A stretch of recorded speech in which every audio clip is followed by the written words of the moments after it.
Olá, muito boa noite a todos. Começa agora mais uma edição do programa A Verdade de 2014. Eu sou Hamilton Nogueira e nosso tema para a discussão hoje é eleições 2014, financiamento de campanha, ficha limpa, ficha suja e o que mais for surgindo sobre eleições ao longo do programa. Fique atento, o programa A Verdade está no ar.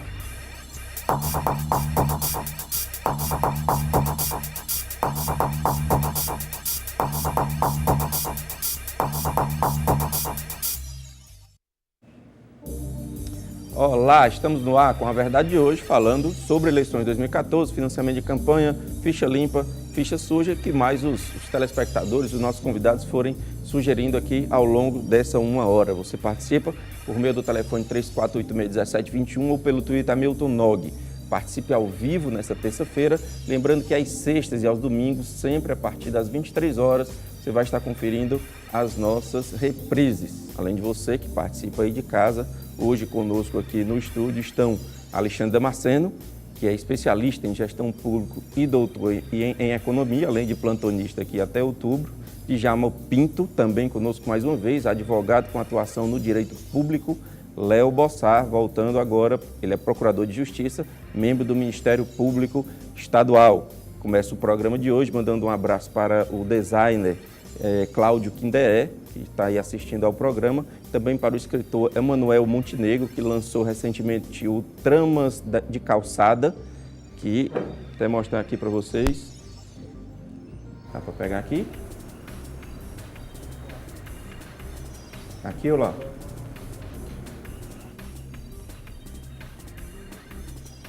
Tá.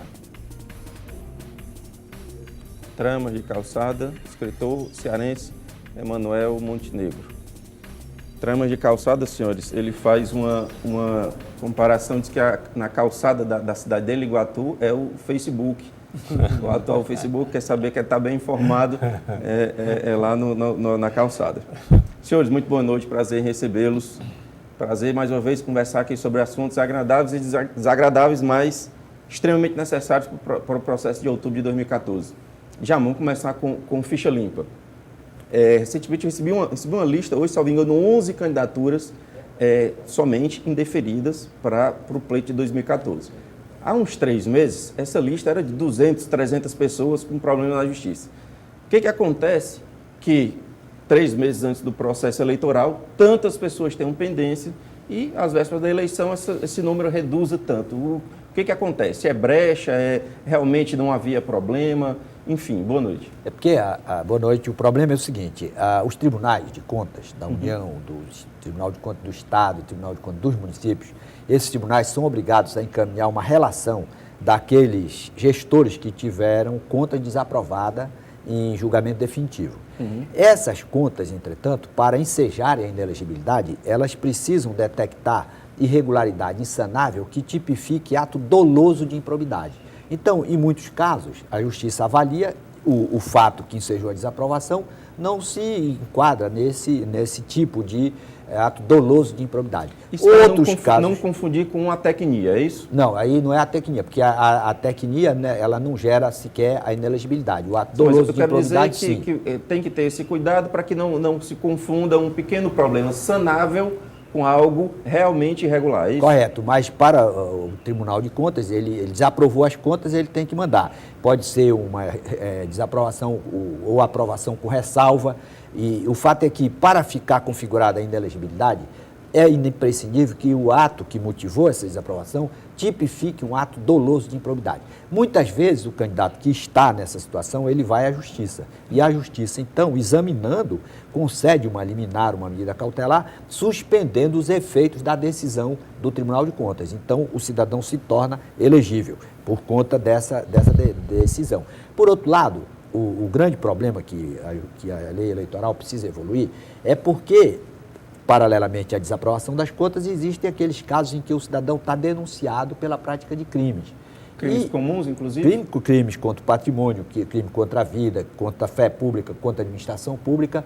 Entretanto, a inelegibilidade só vai acontecer quando houver uma decisão por órgão judicial colegiado ou quando houver uma decisão definitiva, transitada em julgado. Que é um órgão... O órgão colegiado é um tribunal, por exemplo, se ele for condenado, para você perceber que a lei precisa evoluir, precisa haver mudança. Se um cidadão matar o outro para roubar, ele comete um latrocínio. O julgamento desse processo é feito pelo juiz singular. Competência da justiça comum, juiz singular. Então, o juiz singular condenando esse indivíduo, ainda assim ele estará elegível. Por quê? Porque o pressuposto da inelegibilidade é o julgamento por órgão judicial colegiado. Então, enquanto não houver uma manifestação do órgão judicial colegiado, esse cidadão estará elegível. E normalmente essas manifestações demoram muito a acontecer? Demoram muito, inclusive esse é o grande problema do Brasil. Por que a população está muito descrente do parlamento brasileiro? Porque mais de 230 aproximadamente, deputados e senadores estão denunciados perante o Supremo Tribunal Federal. Como não há julgamento... ou deputados, você falou? Deputados e senadores. Então, dos parlamentares lá, são quase 600, 533 mais 81, é isso? 81. Então, quase 600. Desses quase 600, 230... estão denunciados perante o Supremo Tribunal Federal, pela prática de diversos crimes. Aí o que acontece? Todos eles são elegíveis. Esse é o ponto que leva o descrédito na representação política brasileira. Podemos dizer, então, que a ficha limpa, apesar de ser um mecanismo fundamental, indispensável, que ninguém pode mais, não se volta atrás, tem muita brecha, é isso, Léo? E olha, quais, né? a gente pode nem alegar que é brecha da lei. É o que foi estabelecido na época da instituição, da promulgação dessa lei. Sim. Essa lei, ela surge com muita legitimidade, né? A gente tem que lembrar que ela surge desde uma campanha da Fraternidade de 1996, que chamava Fraternidade e Política, pela CNBB, né, Conferência Nacional dos Bispos do Brasil, e depois, através da CNBB, foi criado um projeto de iniciativa popular com 1.600.000 assinaturas, quase todas, mais de 80% colhida em igrejas e assembleias, tudo. Para o quê? Porque o povo não aguentava mais essa desonestidade. E é bom lembrar também que o Brasil não é o único, não. Existem outros fichas sujas, Estados Unidos, tem outros países, vários outros países que têm leis semelhantes. E né? ainda enfrentou muita dificuldade. Por quê? Porque até o nosso Supremo Tribunal Federal entendia que havia um problema, em confronto do princípio da moralidade com o princípio da inocência, né? Então se dizia, como é que uma pessoa que não foi condenada ainda em última instância pode ser vetada em alguma coisa, esquecendo que, principalmente na política, o princípio da moralidade está acima de tudo e que em nenhum momento se dizia que aquela pessoa era condenada, mas era na sua habilitação para concorrer a um cargo. O Djalma também concorda de que não há brecha? Não, o Léo está colocando muito bem. O projeto inicial, que foi uma reação à manifestação do Supremo Tribunal Federal, na DPF 144, que dizia que só podia haver a inelegibilidade com o trânsito em julgado da decisão penal condenatória. Então, como reação, a sociedade elaborou esse projeto de iniciativa popular. Só que o projeto original previa a inelegibilidade com o recebimento da denúncia pelo órgão judicial colegiado. Então, os senadores e os deputados, eles mutilaram o projeto de iniciativa popular, permitindo essa situação aberrante do cidadão estar denunciado pela prática de crime, comprovada a sua autoria perante a Suprema Corte e ele continuar elegível. O Djalma tocou no assunto importantíssimo, que é o tempo de julgamento de um processo. O Alexandre tem um caso interessante, emblemático, que a TV União já acompanhou algumas vezes, que é o caso do Trairi, que eu acho que serve de exemplo para todo o Brasil, né, Alexandre? Como é que está o processo? Explica para a gente aí como é que está isso. Milton, boa noite aos amigos que nos assistem de casa. A primeira consideração que eu queria fazer, antes de entrar nessa questão particular, é sobre a questão das brechas que existem na lei, que não existiam no projeto, que foi colocado muito bem pelos que me antecederam. A lei acabou ficando com brechas porque houve o interesse político de fragilizar o controle que a lei da ficha limpa impunha aos candidatos, porque não interessava a grande parte dos políticos que estavam legislando naquele momento no Congresso Nacional, seja por aquele momento específico ou por momentos que viessem a ocorrer no futuro que os envolvessem, né? Então a lei deixa essas brechas e, ao mesmo tempo, ela pode acarretar punições indevidas por alguns aspectos, né? Eu vou dar um caso, vou exemplificar isso aqui para a gente. As contas de campanha, normalmente de uma eleição, levam muito tempo para ser avaliada pelo TRE. Certo. Algumas vezes chega outra eleição e as contas não tiveram resultado final. Então, algumas vezes, alguns candidatos cometem alguns erros, que nem sempre são atecnias até, mas são erros que não são perceptíveis pelos olhos do TRE, que levam essa pessoa a ficar inelegível. Por exemplo, tem um caso concreto, não vou dizer especificamente quem foi o político atingido, mas que teve as contas reprovadas porque existia compra de óleo diesel, quando, na verdade, os carros todos que haviam sido alugados pela campanha eram a gasolina. Então, e isso foi um engano de quem preencheu? Não, na verdade, a contabilidade estava correta. O que aconteceu com o órgão julgador?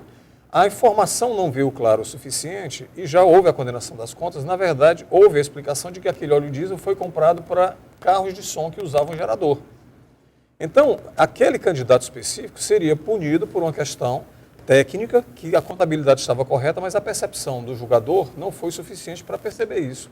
E como o tempo foi muito curto, entrou na campanha seguinte e o candidato estava colocado como inelegível. Até que se esclarecesse, ele ficou como ficha suja durante quase metade da campanha. Então, trazendo o ônus àquele candidato específico. Entendi. No caso do município de Trairi e outros tantos municípios, o que acontece é que as denúncias, quando são feitas, levam um tempo muito grande para serem apuradas e principalmente para serem julgadas. O Djalma colocou muito bem a questão dos gestores que têm suas contas reprovadas.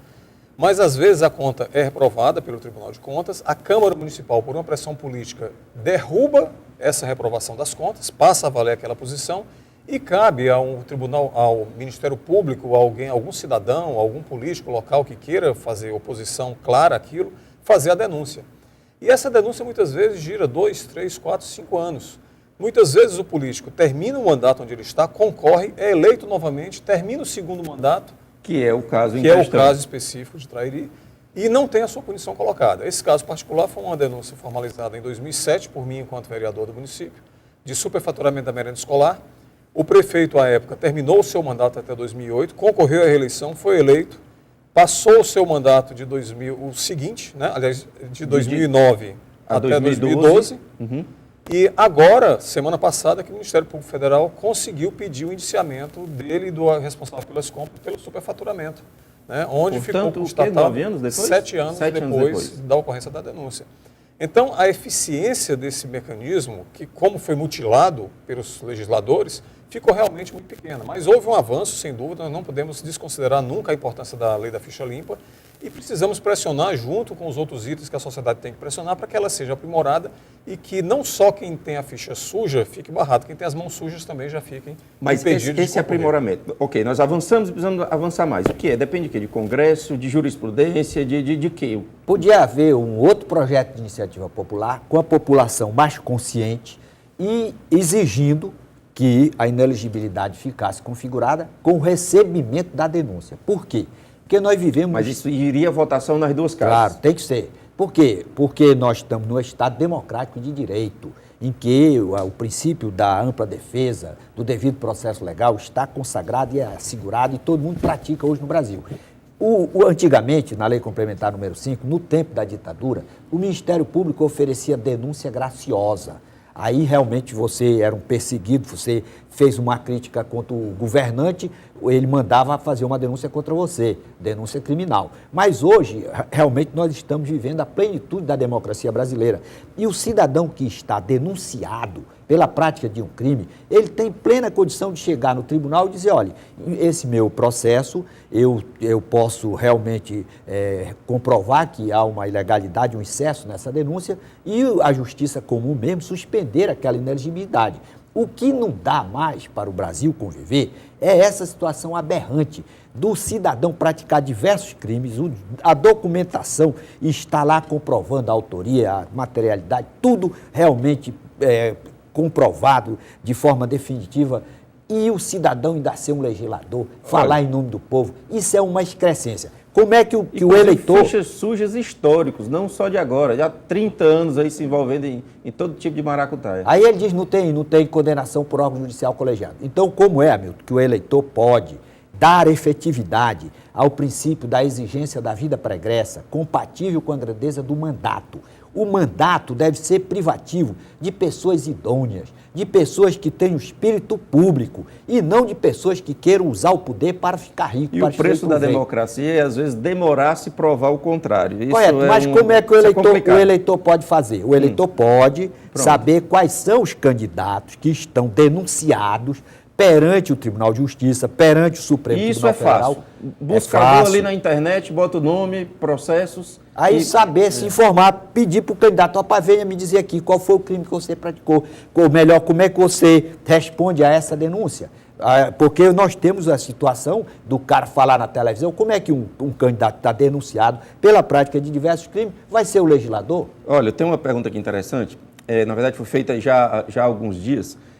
A gente, talvez seja quarto ou quinto programa que a gente fala muito sobre essa lei ficha limpa e ficha suja. E a estudante de jornalismo Natália Moreira da Rocha pergunta o seguinte: se não dá uma sensação de impotência discutir tanto, conversar tanto sobre isso e nada mudar? Eu acredito que eu tiraria o nada, muda pouco e lentamente, mas eu passo a pergunta para vocês. Olha, eu acho que só essa discussão já é importante, porque leva a um crescimento da cidadania mesmo, né? Porque o que é muito triste, existe a lei do ficha suja, ficha limpa, mas não precisava existir. Se nós tivéssemos essa consciência política, bastava o eleitor ir atrás. Nós exerceríamos esse filtro. Individualmente. A gente vê, me choca um país que precisa ter uma lei que reserve local para idoso, que recebe local para deficiente, para uma mulher grávida. Isso não precisaria existir num país. Então, se você é consciente, é cidadão, você sabe que você precisa agir com coerência, com moralidade, com cidadania. Então, no momento desse, você diz, pouco se faz? Não, já faz muita coisa. Essa lei já foi um grande avanço, mas um avanço mais até de despertar consciências, a consciência cidadã, de eu dizer assim, então, se esse político, esse candidato, ele não está condenado em última instância, ou por um órgão colegiado, ou não transitou em julgado o crime dele, eu com o poder do meu voto, exercer. Quem vai condená-lo sou eu com o meu voto. Alexandre, quer responder essa... Eu acho que é importantíssimo, Hamilton, essa colocação da Natália, porque isso está, com certeza, no sentimento de todos os telespectadores que acompanham esse seu programa, que discute essas questões com profundidade. Veja bem, mudar toda essa situação legislativamente falando é muito fácil. São projetos de lei que vão alterar a lei que já existe. Acontece que não existe o interesse dos parlamentares de fazer essas mudanças, então é preciso que nós conscientizemos o cidadão para que ele possa, não só, como o Léo falou, fazer o filtro na hora da eleição, que isso é o ponto fundamental, mas que ele possa, ao longo do exercício daquele parlamentar, pressionar para que, quando essas discussões vierem à tona, ele vote em favor daquilo que é o interesse popular. Ok. Só para responder a Natália aí, há uns 12 ou 14 anos atrás, eu comecei a escrever sobre a exigência do respeito ao princípio da vida pregressa, que, numa ponderação de valores, devia prevalecer sobre o princípio da presunção de inocência até o trânsito em julgado da decisão penal condenatória. Naquele momento, todo mundo dizia que eu era filósofo, sonhador. E depois, 10 anos, 12 anos depois, o projeto veio ser concretizado e o artigo que eu escrevi lá na revista do Tribunal Regional Eleitoral foi citado pelo ministro Joaquim Barbosa quando reconheceu a constitucionalidade da lei. E agora não é mais filosofia, mas uma necessidade. Então, isso que eu quero dizer, que esse debate é importante porque vai abrindo consciência na população para exigir dos legisladores a retificação que a lei precisa. E mais gente vai conhecendo o tema e vai discutindo com seus amigos, sua família, etc., e a coisa vai andando. Precisamos fazer um breve intervalo, lembrando que você pode e deve participar, 34861721 ou Twitter, Hamilton Nog. Até já!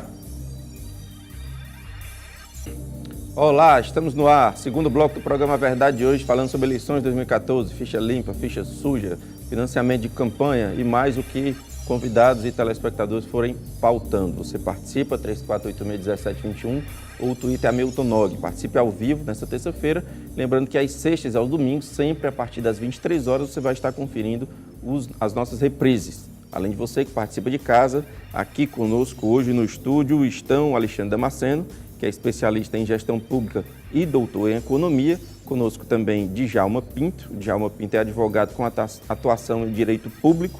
E Léo Bossar, procurador de justiça e membro do Ministério Público Estadual. Senhores, fazer justiça aqui com a Marilda, que eu esqueci já há alguns dias que ela disse, viu, Djalma, que ficou muito feliz ao ouvir o comentário do professor Djalma Pinto sobre a candidatura avulsa. Tenho a mesma opinião e parabeniza pelo programa Marilda dos Santos, que é professora de administração, para quem manda um abraço. E também queria lembrar que domingo, Domingo agora, dia 17, às 18 horas, a TV União vai apresentar o debate entre os candidatos ao governo do estado do Ceará. Todos convidados, Ailton Lopes, Eliane Novaes, Camilo Santana e Eunício Oliveira estarão ou deverão estar aqui no estúdio para fazer esse debate importantíssimo para você ir formando a sua opinião para outubro de 2014. Além disso, senhores, eu quero aqui passar para os senhores os tempos de televisão, certo? A partir do dia 19. Camilo Santana ficou com 8 minutos e 58 segundos, Eunício Oliveira 6 minutos e 51 segundos, Eliane Novaes 2 minutos e 25 segundos, Ailton Lopes 1 minuto e 44 segundos, esse é o tempo de cada um no programa eleitoral. Mas eu queria saber dos senhores comentários a respeito do debate, a importância de participar do debate, de vir ao debate, independente de quantos por cento esteja aí na frente, achar que não deve, para o processo eleitoral.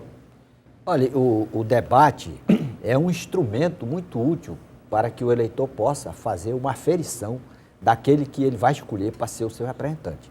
Existe uma tradição no Brasil de que aquele candidato que está na frente das pesquisas, ele não comparece ao debate, há uma sugestão dos seus marqueteiros para que ele não compareça. Mas me parece que hoje, com o povo interessado em ouvir as propostas, há um prejuízo grande.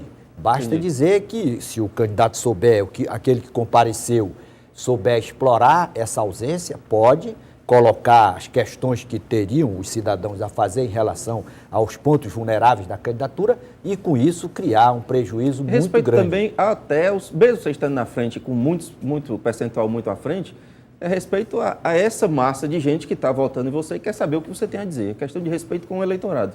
Ou não, Alexandre? Essa questão do debate, Hamilton, eu vejo dois aspectos mais importantes que os demais. É uma coisa muitíssimo importante, resolve ou pelo menos minimiza uma série de distorções que a campanha traz. Mas dois aspectos eu queria destacar. O primeiro é esse que você colocou, os tempos de TV. Nós vemos candidatos, no caso do Ceará, candidato com mais de 8 minutos e candidato com menos de 2 minutos, 1 minuto e alguma coisa. Então, o tempo de TV, independente da coligação, do partido, do peso da coligação ou do candidato, o tempo de TV é muito desigual. Então, faz com que aqueles candidatos que têm menos tempo fiquem muito limitados na sua mensagem, no seu acesso ao eleitor, ao cidadão, para poder transmitir o que acha que é importante, as suas propostas, enfim, a sua análise sobre a situação do Ceará. Então, essa questão do debate, o primeiro ponto é esse. Você acha que compensa, então, essa... Não chega a compensar, mas é um momento em que as condições de igualdade são estabelecidas. O tempo é igual para todo mundo, independente do partido ter mais ou menos tempo de TV, ou rádio ter mais dinheiro para fazer uma boa produção, ou carros de som, ou gente na rua, não importa. Então, naquele momento, pelo menos, todos os candidatos têm acesso igual ao eleitor, e isso é importante para que se possa perceber a qualidade ou a fragilidade de determinadas propostas que estão sendo colocadas. O segundo ponto que eu acredito ser fundamental é que na hora do debate, apesar de haver a presença de assessores e de orientadores, de conselheiros junto com o candidato, muitas vezes até mandando mensagens para tablet, quando se usam os totens, né? Apesar daquilo, ele está desprotegido do aparato tecnológico da TV quando grava os seus programas. Então, no programa ele tem um roteiro, ele tem um teleprompter, onde ele está lendo aquela mensagem, na maioria das vezes, para o eleitor. Tem se errar, começa de novo, é diferente de um programa ao vivo como a gente está hoje. A TV, então, a propaganda eleitoral gratuita, maqueia muito a capacidade ou a incapacidade do candidato. São frases prontas, discursos pré-arranjados pelos seus assessores, que muitas vezes ele passa como um excelente candidato, quando na verdade não é. E no Muitas debate, vezes ele nem participa da elaboração daquilo. das propostas ou do próprio texto que está sendo colocado. No debate, essa diferença também cai por terra quase que totalmente, porque ele é pego de surpresa, de certa forma, apesar de as perguntas serem mais ou menos previsíveis, ele é pego de surpresa pela ordem, ele não sabe quem vai perguntar naquele momento, se é um eleitor, se é um dos concorrentes, se é um analista político, se ele vai responder uma pergunta naquele momento sobre educação, sobre saúde, e o viés da pergunta, muitas vezes um detalhe da pergunta faz com que, sendo pego de surpresa, o candidato tenha que se manifestar de improviso. Não dá para fugir. Então, ali, muitas máscaras caem, não caem todas as máscaras, né? Mas no debate ao vivo, e é da importância da TV União estar partindo na frente agora no domingo, acho que é uma coisa que não se pode perder. todos que estão nos acompanhando aqui já agendem, já informem, já passem para os demais que vai acontecer esse debate, largando na frente. É importante por isso, você vai ter uma chance melhor de conhecer o seu candidato de uma maneira mais transparente, de uma maneira mais desnudada daquela parafernália que existe em torno das grandes candidaturas. Senhores, peço licença, temos que fazer, na verdade, atender uma ligação, a primeira ligação da noite. Alô, boa noite. Boa noite, é o Luiz, do Papicu. Luiz, prazer falar com você, Luiz. Você tem pergunta ou comentário aqui para os nossos convidados? Uma pergunta para todo o pessoal aí. Fique à vontade. Por que a primeira e segunda instância se a terceira desmancha as duas? Obrigado. Grande abraço. Eu confesso que não ouvi. Pergunta, ouviram? Porque primeira e segunda instância, se a terceira desmancha as outras duas. Ele está falando do Supremo, né? Ótima questão. Tem aí questão de recurso e várias outras questões envolvidas. E aí, como acreditar? Bom, nós temos um caso célebre, que foi no caso em 2010, quando se aplica ou não se aplica a lei, o TSE direcionou, disse em todos os TRS, que era o ministro Lewandowski, disse aplica-se a lei da ficha suja, quando, dou um exemplo, porque é público, Jader Barbalho foi vetado, e depois o próprio Supremo, né, empatou no desempate com o Luiz Fux, o ministro Luiz Fux, quando entrou, disse não era aplicável e pode entrar, e entrou. Isso foi uma decepção muito grande para a população, ver muitas pessoas que tinham sido vetadas inicialmente, que uns entraram até com 2 anos depois do mandato e assumiram seus mandatos. Nós não podemos, assim, o problema é que eu acho que a constituição das nossas cortes superiores estão erradas também. Nós deveríamos ter mandatos, não eram para ser vitalícios. E a forma de compor também. A forma também. de constituição de composição é uma composição absolutamente política, eminentemente política. Aliás, bom dia para você citar isso, porque hoje foi oficializado aqui no TCE o Domingos Filho, né? Mais uma indicação política. Oi? TCM, né? Então a gente sabe que isso não é aceitável. Então, assim, isso tudo, mas como a gente está dizendo, eu não desacredito das leis, eu não desacredito dessa evolução de cidadania e política que nós estamos tendo. A terceira instância desfaz muita coisa? Desfaz, mas acerta também. Mas isso é um crescimento, o que nós precisamos mudar são essas investiduras, esses mandatos, isso tudo é importante. Eu acho bem complicado, e já há um movimento forte, mas eu não vejo nenhuma ressonância no parlamento para mudar isso. É importante dizer, Milton, inicialmente, que essa questão que foi apontada pela pessoa que nos mandou a mensagem, pelo Luiz, desculpe, não vale só para as questões eleitorais, vale para todas as questões criminais, né? Então você tem, muitas vezes, a Corte Superior que corrige uma distorção da primeira, ou do colegiado do estadual, alguma coisa assim. Mas o que isso sinaliza para a gente, para todos nós que estamos preocupados com a eleição, de colocar bons representantes nas assembleias, no Congresso Nacional e também no governo do Estado e na presidência, é que o tapetão, entre aspas, ou seja, as cortes, podem cometer seus equívocos por quaisquer motivos que sejam. Então, o filtro verdadeiro tem que ser na mão do eleitor, o que foi colocado já pelo Léo. Se o eleitor escolher bem e buscar e filtrar e for atrás das informações e saber quem já fez o quê, de certo e de errado, pode ter o resultado que for da corte, amigo, porque se as urnas caçarem, entre aspas, né, se as urnas não levarem essas pessoas ao poder, o problema vai estar resolvido. Agora, eu queria só voltar à questão das informações, quando você disse, não, buscar as informações, entra no site para saber se foi denunciado e tal. Isso é muito difícil para o cidadão comum. Primeiro, que ele não tem tempo. Segundo, que ele não tem conhecimento, quase em regra, para buscar essas informações. Então, a gente volta para uma questão que já foi discutida aqui no seu programa, que é o papel que o TSE tem e os TRS têm de trabalhar no sentido de colocar essas informações de uma maneira mais fácil para o cidadão. Isso pode ser feito, acredito, por uma questão resolvida por meio de súmula dos próprios tribunais, do Tribunal Superior, ou por meio de projeto de lei. Agora, você está falando da informação. Eu não sei se vocês acompanham, eu tenho visto aparecer muito software para tablet, para celular, acompanhando questões, inclusive de promessas. Eu nunca, em eleições passadas, eu não via tanta quantidade de site sendo desenvolvido para isso.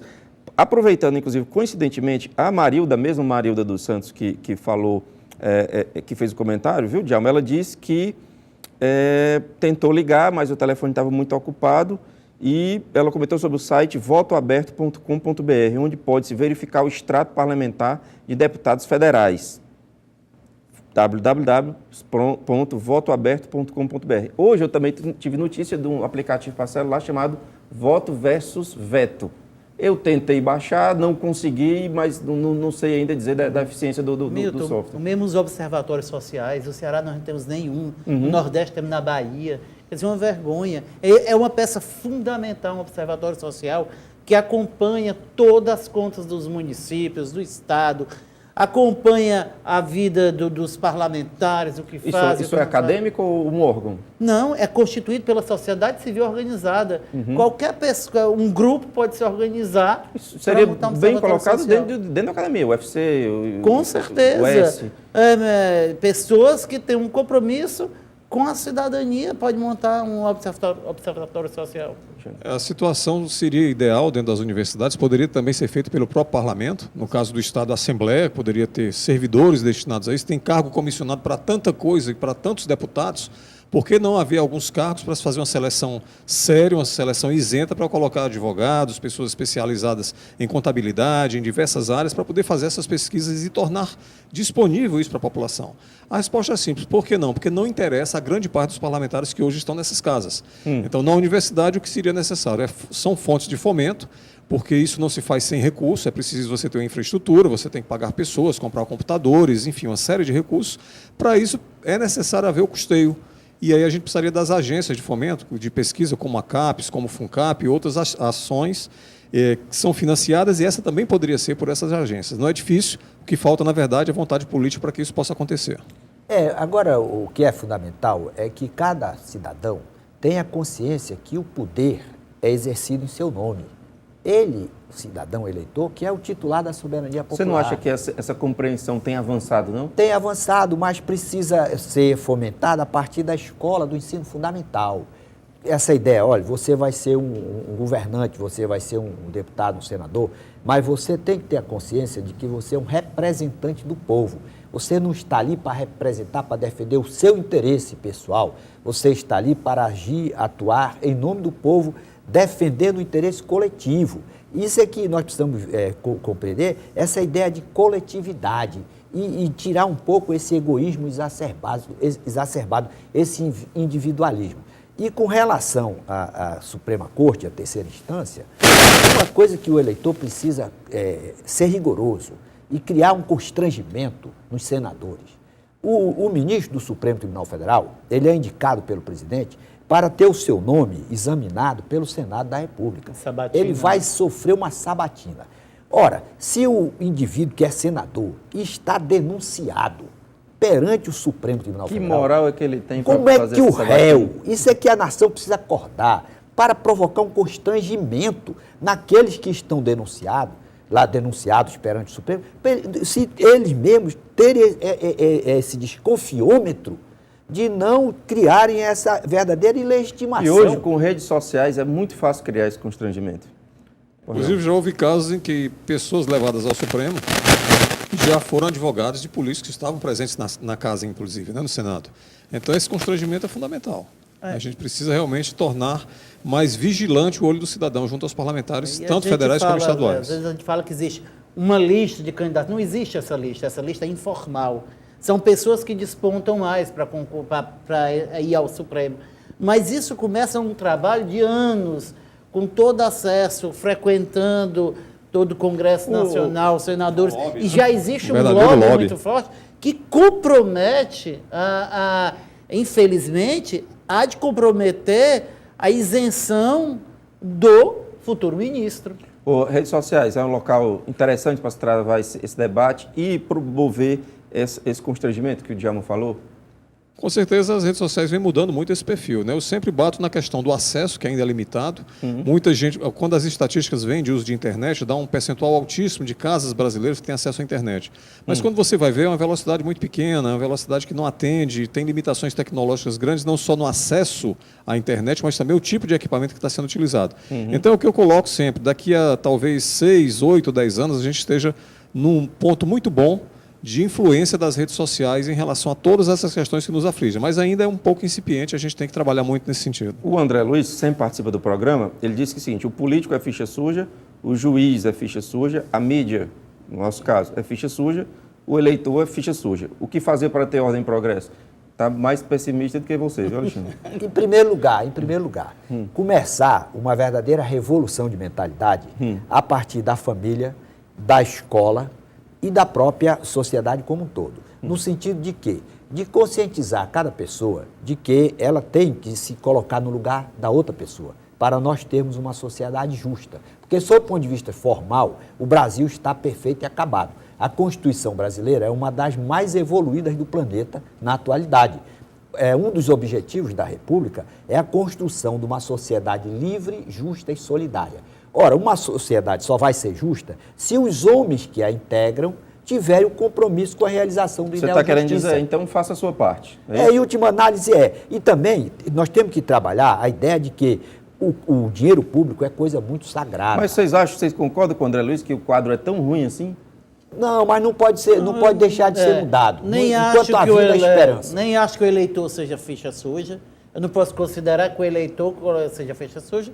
Existem eleitores que votam em determinados candidatos visando uma vantagem, sim, mas é um universo muito pequeno de pessoas que têm acesso a essa vantagem de um político. O universo é pequeno. Então é mais por falta de cidadania e por ignorância política do que por ser ficha suja. Não mesura não o é poder por falta do de voto. princípio. Não por falta de princípio também não. Também não acho que os juízes sejam todos ficha sujas. Muito pelo contrário, eu acho que tem muita gente séria que trabalha Agora, na justiça. contribuiria muito divulgar o nome daqueles que são. Sim, Como sim. recentemente no caso das vendas de sentença judicial, todo mundo esqueceu, ninguém fala mais, e aí fica aquela ideia generalizada de que todo mundo é ficha suja. Eu concordo, Hamilton, com o Léo e com o Djalma, que a ficha suja não é uma coisa generalizada do eleitor até o cargo mais alto disputado no Brasil. Mas eu só chamo a atenção, eu que militei muito tempo na política do interior e acompanho ainda, levei muitas vezes mensagens e palestras para as comunidades mais carentes do estado do Ceará, é que existe uma cadeia muito danosa na questão eleitoral. O fato de as eleições ocorrerem a cada 2 anos, ou seja, acontece agora a eleição estadual e federal, daqui a 2 anos a eleição municipal, gera uma dependência dos parlamentares municipais e os estaduais e federais muito grande. Ou seja, hoje está se elegendo deputados estaduais, federais, senador, governador e presidente. Os cabos eleitorais prioritários são os que foram eleitos há 2 anos, que são os vereadores e os prefeitos, que foram apoiados por esses que estão agora concorrendo. Então você gera uma simbiose muito maléfica à democracia. Você defende que se a eleição conjunta é fundamental, todos. até para que cada um possa correr atrás da sua praia, do seu mandato de uma maneira igual. E não ter essa coisa de determinado cargo estar custeando determinada eleição. E a questão do eleitor, eu acho que, considerando essa pirâmide que eu estou falando, essa simbiose, eu acho que existe sim, infelizmente, no interior do Estado. Se você perceber o perfil dos eleitos das câmaras municipais, a grande maioria deles são pessoas que detêm o poder, seja o político ou econômico dentro daquele município. E conseguem exercer influência. E são essas pessoas que vão servir aos candidatos estaduais, federais e aos que concorrem aos mandatos do Executivo. Senhores, temos que fazer um breve intervalo. Você ainda deve participar. 3486-1721, o Twitter é Hamilton Nog. A gente volta em instantes. Até já. Olá, estamos de volta, terceiro e último bloco do programa A Verdade de hoje, debatendo a respeito de eleições 2014, financiamento de campanha, ficha limpa, ficha suja, entre outros. Você participa por meio do telefone 3486-1721 ou pelo Twitter Hamilton Nog. Participe ao vivo nesta terça-feira, lembrando que às sextas e aos domingos, sempre a partir das 23 horas, você vai estar conferindo as nossas reprises. Além de você que participa de casa, aqui conosco hoje estão Alexandre Damasceno, ele é especialista em gestão pública e doutor em economia. Também conosco Djalma Pinto, que é advogado com atuação no direito público, e Léo Bossar, procurador de justiça, membro do Ministério Público Estadual. Djalma. Olha, só para complementar uma ponderação do Léo, que, por exemplo, o telespectador disse que existe eleitor ficha suja, juiz ficha suja, deputado ficha suja. Existem realmente magistrados que são profundamente incomodados com a atuação de alguns que não cumprem realmente a sua função com a altivez que o cargo exige.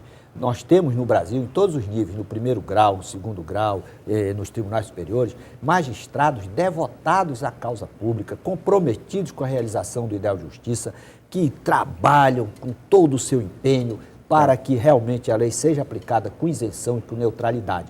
Infelizmente, existem aqueles que não honram a sua categoria e esses devem ser excluídos do Poder Judiciário, assim como os deputados e senadores, servidores públicos, procuradores, todos aqueles que atuam com desvio de finalidade, maculando, comprometendo, denegrindo o nome da sua instituição, devem, após assegurada a ampla defesa, ser destituídos dos respectivos cargos. Ok, Djalma, a gente vai mostrar agora o seu livro, a capa do seu livro. Ok. Comentários à lei da ficha limpa. Como é que se pode adquirir? Esse livro aí, ele comenta cada artigo, analisa cada dispositivo e, sobretudo, sugere que a população exija uma modificação nessa lei para que sejam considerados inelegíveis aqueles que tenham contra si denúncia recebida. Como adquiri-los? Nas livrarias daqui do Ceará e do Brasil todo. Tá, senhores, financiamento de campanha. Já ouvi gente dizer que não admite ouvir falar em financiamento público de campanha porque não quer mais uma conta associando a mais um imposto. O que os senhores têm a dizer a esse respeito? Milton, a posição a respeito do financiamento público de campanha que tenho é favorável. Eu acredito Você é favorável ao financiamento favorável público? ao financiamento público e quero argumentar, inclusive, em relação ao que você colocou, que é o sentimento da população, né? Nós não queremos pagar mais essa conta, a gente não quer pagar para ninguém fazer campanha e tal. Acontece que o cidadão que pensa dessa maneira não está levando em conta duas variáveis importantíssimas na questão eleitoral. A primeira é a condição de igualdade que as pessoas têm de concorrer. Imagine numa cidade de médio porte ou de pequeno porte, um candidato a vereador, que é um dono de um pequeno comércio, que é uma dona de casa, um estudante, um professor, que não tem o poder econômico nem o poder político, mesmo que seja uma liderança muito importante, muito forte, muito sensata, muito coerente, ele não vai ter condição de fazer a sua campanha em condições de concorrer com os demais. Porque ele não vai ter como ter um carro de som, ele não vai ter como fazer os seus panfletos, os seus cartazes, enfim. Ele vai ficar amarrado e aqueles votos que poderiam vir para ele, se a sua campanha, se a sua proposta pudesse ser veiculada, vão para outro que tem um poder econômico ou poder político, que vai chegar lá, vai pressionar e vai comprar de alguma maneira aquele voto. Então, esse é o primeiro ponto. Certo. O segundo ponto é que nós já pagamos a conta da campanha de diversas formas, sem saber. A primeira é o horário eleitoral gratuito. Isso. Que, na média, custa, em 4 anos, 4 bilhões de reais de renúncia fiscal. Ou seja, as rádios e TVs vendem, entre aspas, aquele horário para o governo, para transmitir a propaganda do horário eleitoral gratuito, em troca de impostos que não vão ser pagos. Entendi. Só que ela vende aquele horário, vende entre aspas, como se todo aquele horário estivesse preenchido por programação normal e por comerciais, quando não é verdade. Entendi. Na verdade, nenhuma emissora deixa de passar o seu comercial, ela só vai passar o comercial num outro horário. Então ela ganha duas vezes, ela continua ganhando do comercial que vai ao ar e recebe a renúncia fiscal, ou seja, deixa de pagar o imposto correspondente àquele horário. Essa é a forma oficial de se pagar. De nós pagarmos. E tem a forma oficiosa, que é a pior, que é a corrupção que está entranhada nos governos municipais, estaduais e federal, quando obras superfaturadas, obras que são feitas pelo preço certo, mas que não são executadas da maneira correta, compras que são feitas muito acima do valor, ou compras que são feitas pelo valor correto, mas se entrega um produto de segunda ou de terceira qualidade. Para que o excedente do Para dinheiro... que o excedente que vai para a mão do empresário retorne para aqueles que estão favorecendo aquela corrupção. Isso é regra do jogo geral. Infelizmente, isso é a regra geral. Nem todos se envolvem, mas em quase todos os governos isso acontece. E é fácil ver, é só ver as apurações das contas dos tribunais, que mesmo sendo formados de uma maneira duvidosa, como é o caso dos tribunais de contas dos municípios e dos estados, vez por outra estão apontando, porque são apontadas pelos técnicos, mas na hora que chega na mão do julgador, que é político, normalmente indicado, essa coisa vai para baixo do tapete e não se consegue apurar a fundo todas as denúncias que deveriam. Senhores, temos mais uma ligação. Alô, boa noite. Boa noite, Hamilton Nogueira. Muito boa noite, seu nome, por favor? É de grande aproveitamento para o Ceará. Opa, muito e obrigado. As 3 figuras que estão aí ao seu lado são importantes. Obrigado. As 3 figuras que estão aí são importantes. Mas eu não ouvi o seu nome. Meu nome é Arnaldo. Arnaldo, prazer falar com você, Arnaldo. Eu já fiz a verificação de todos os candidatos a governo do Estado e a tudo. Certo. O conselho que eu dou ao brasileiro: ninguém vote para ninguém. Tem que ser abstenção geral. Tudo porque zero. Todos são inescrupulosos, podres e mentirosos. Ok. O cidadão deve condenar tudinho.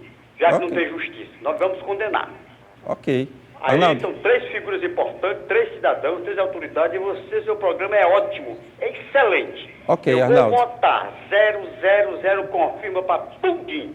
Arnaldo, E vem um agradeço preste. demais a sua participação, fico muito feliz de falar com você. Grande abraço, ligue sempre que puder e quiser. O Arnaldo entra no time ali do André Luiz, que está completamente desacreditado. Léo, eu queria ouvir sua opinião também sobre o financiamento de campanha, que você não se manifestou. Bom, sobre financiamento de campanha, eu acho que às vezes a coisa é boa e concordo na teoria que é excelente, mas nós não estamos preparados ainda isso no Brasil. Você acha que não? Não, porque sempre vai existir aquele financiar, aquelas doações escusas. Eu acho que sempre vai existir essas obras superfaturadas. E se eu receber 5 mil ou 10 mil para uma campanha, vai ter quem gaste 5 milhões e 10 milhões. Então, eu acho que na atual situação do nosso país, nós precisamos inicialmente de um preparo, de uma consciência política mesmo. A partir do momento que nós estejamos preparados, conscientes politicamente, com cidadania plena, eu acho que nós podemos adotar um financiamento público. Nesse momento, eu ainda acho que eu sou daqueles que digam, vou pagar mais uma conta para isso. Vocês, impressão minha, ou há uma dificuldade maior em encontrar o financiador de campanha esse ano? Vocês têm percebido isso ou Ele não? está empate aqui, né? Ele é É a verdade, favor, você é a favor ou contra? Eu sou a favor com uma condição, que sejam declarados inelegíveis aqueles que estejam com a denúncia recebida no Supremo, ou nos tribunais, ou na primeira instância. Denúncia recebida não pode ser candidato. Por quê? Qual é o motivo? A motivação? Mas aí não necessariamente tem a ver com o financiamento. Tem a ver, porque qual é a motivação que o eleitor tem de financiar a candidatura de Renan Calheiros, Jader Barbalho, Paulo Maluf?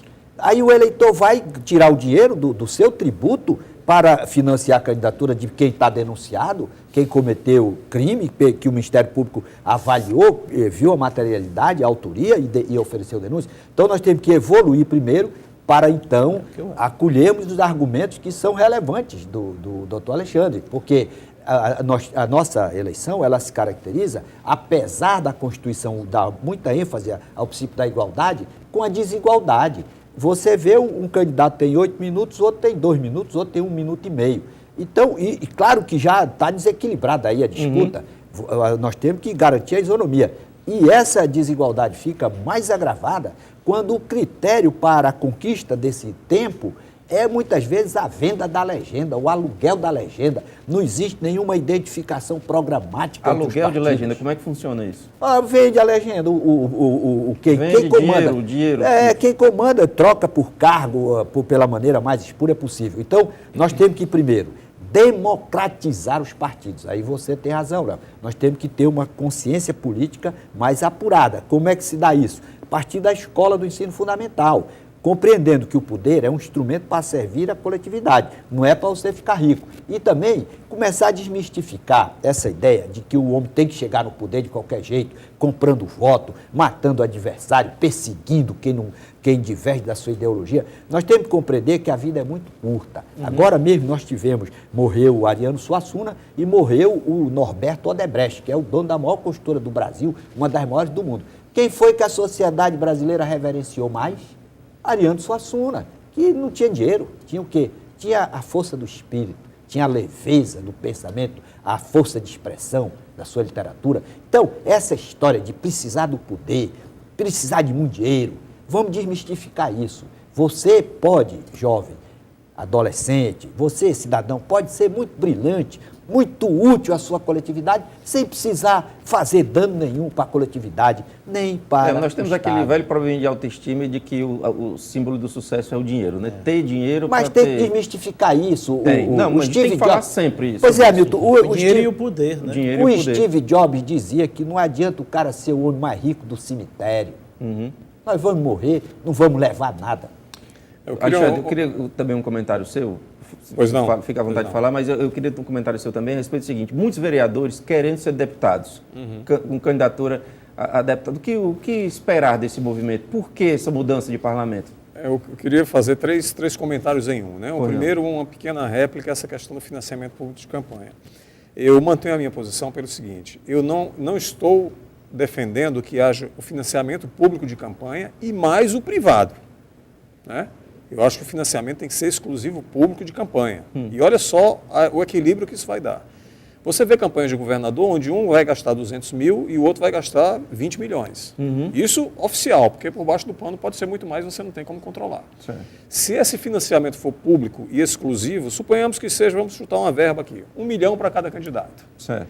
Qualquer excesso visível de candidatos que estejam abusando do poder econômico vai ficar muito claro para a sociedade. Na hora que você puser 50, 60 carros de som numa semana na rua, já está evidenciado que você vai ter uma despesa daquele 1 milhão que vai consumir tanto. Então você vai ter, pode até haver coisas por baixo dos panos, como infelizmente acaba tendo. Tá. Mas você vai tirar esses sinais externos de potencial econômico que muitas vezes Porque eu intimida já sei e faz quanto é que pode se gastar cada um. Então você sabe, é mais fácil fiscalizar se você sabe a verba de que dispõe aquele candidato do que se você permitir que ele receba 1, 2, 10, 15, 20 milhões. Esse é o primeiro ponto. Segundo, a venda das legendas, né? Que infelizmente acontece, o Djalma colocou muito bem. Mas como é que funciona? Como cada partido tem tempo de TV e de rádio, ele é útil no somatório daquele candidato majoritário. Então ele diz, olha, eu vou financiar os teus candidatos proporcionais, seja vereador ou deputado, dependendo da eleição, vou te dar 5 milhões, ou 2 milhões, ou 1 milhão, ou o que seja. E 30 segundos é importante. É importante, você vai somando 30 segundos de 10, você já tem 3 minutos. Né? E o tempo mínimo não dá 30 segundos, dá mais, porque você tem o tempo mínimo e você tem a representação daquele partido. Então o que vale, na verdade, para quem está cooptando esses pequenos partidos, é o tempo que ele dispõe no horário eleitoral gratuito. Como é que se resolve isso? Muito fácil. É só uma lei de iniciativa popular, como nós já falamos disso aqui, que diz o seguinte: partidos que se coligarem a qualquer partido não terão seu tempo computado para efeito da propaganda daquele candidato majoritário. Ele vai entrar só com o tempo do seu partido. Aí você vai ver que não vai haver essa enxurrada de coligação.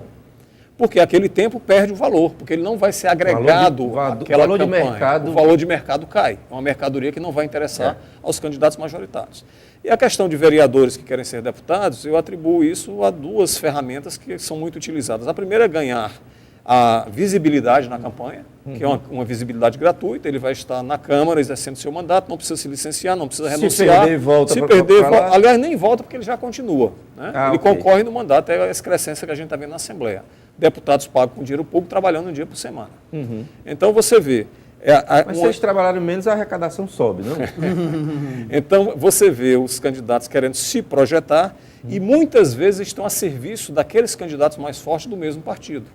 Porque ele estando ali, é o que no jargão político se chama da bucha, né?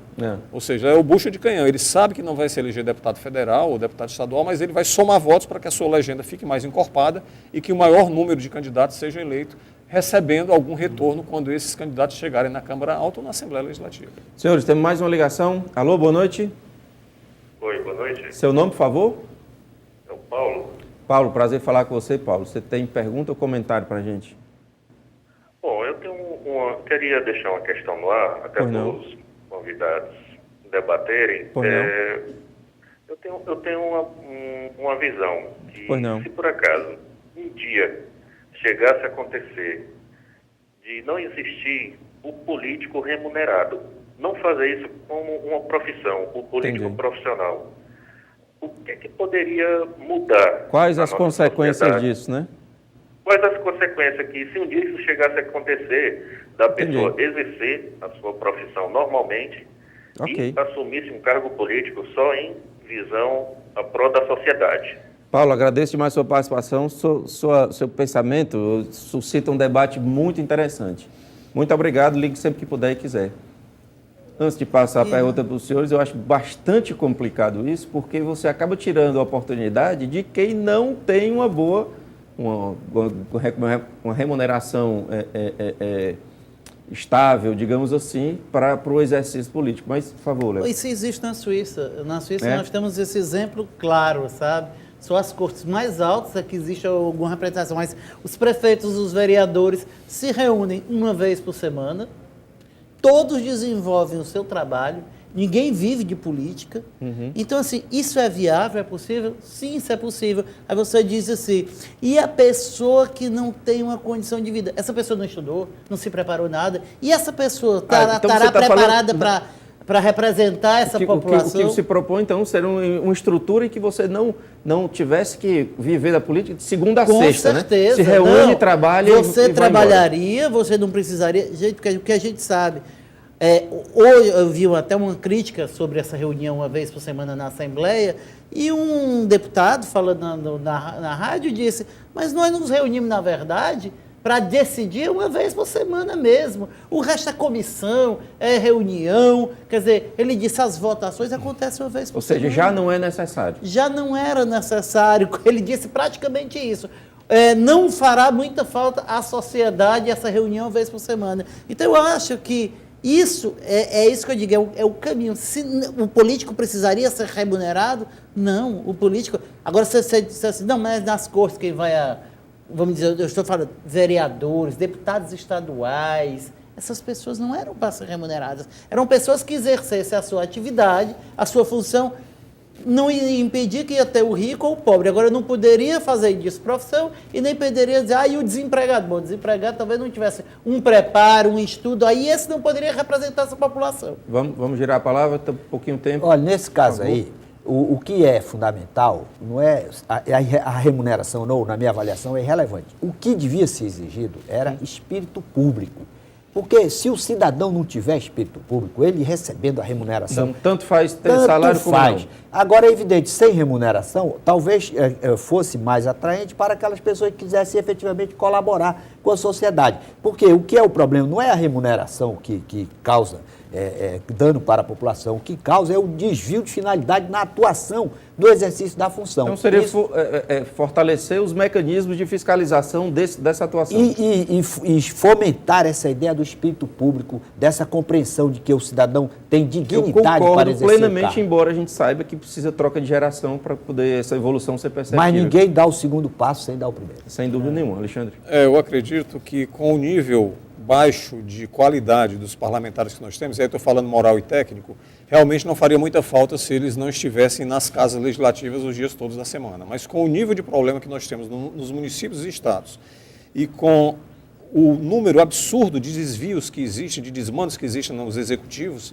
eu acho que é necessário que estejam todos os dias, mas desde que fizessem realmente o seu papel. Senhores, estouramos o tempo já, mas eu não quero deixar de dar pelo menos 10, 15 segundos só para uma palavrinha final de cada um. Léo, por favor.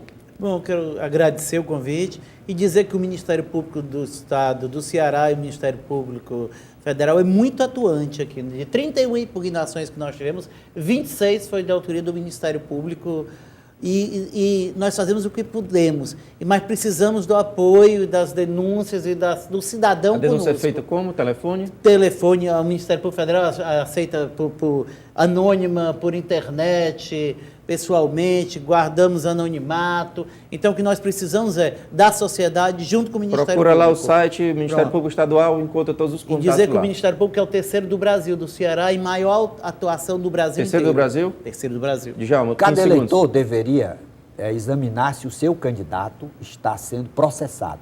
Saber por quê e se inteirar sobre já elimina o fundamento. Que aí já é um ficha suja que ele vai... que embora não esteja configurado na lei, porque não foi condenado ainda, mas o eleitor pode se antecipar e dar aquela qualificação. Cria uma regrinha, procura do Google, duas denúncias, está fora. Alexandre. Milton, para ser muito breve, parabenizar você por mais esse programa e pela TV, fundamental. Eu acho que nesse momento até o dia 5 de outubro é importantíssimo estar batendo nisso toda semana, a despeito do tema, mas está sempre tangenciando a questão eleitoral. E em nome da TV, não tem essa procuração, mas queria convidar todas as pessoas que estão nos assistindo a assistir o debate às 18 horas do próximo domingo, que é fundamental que cada um de casa acompanhe, analise, critique e vá discutindo. Junte as pessoas na sala, acompanhe e comece a formar o seu juízo sobre o melhor candidato para governar o Ceará. Léo, Djalma, Alexandre, agradeço mais em nome da TV, grande abraço, a gente volta próxima semana, viu?